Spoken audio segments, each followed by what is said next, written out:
这回来看一看这个船，再看看，就我那个我在河的对面，所以过不去，它也没桥。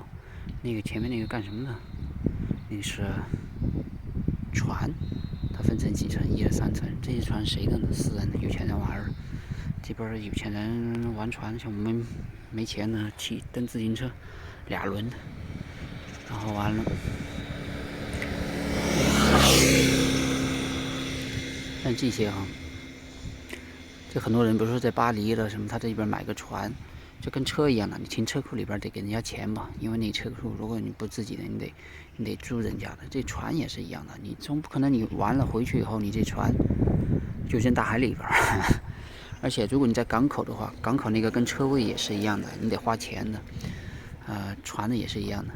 但这种船我前面看的不知道，有些像前面停在水里边那个可能就几万块钱，2、3万块钱吧，2、3万块钱也不少了哈。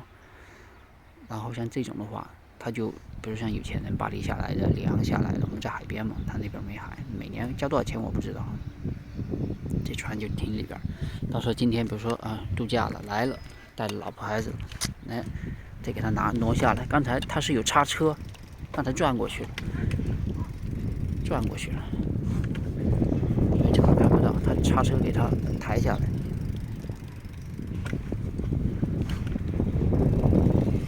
叉车给它抬下来，看这能不能好看一些。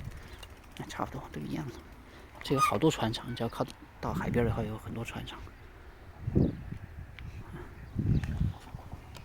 下次或者一会儿你们绕到另外那边去，能近一点的话再重新看一看吧。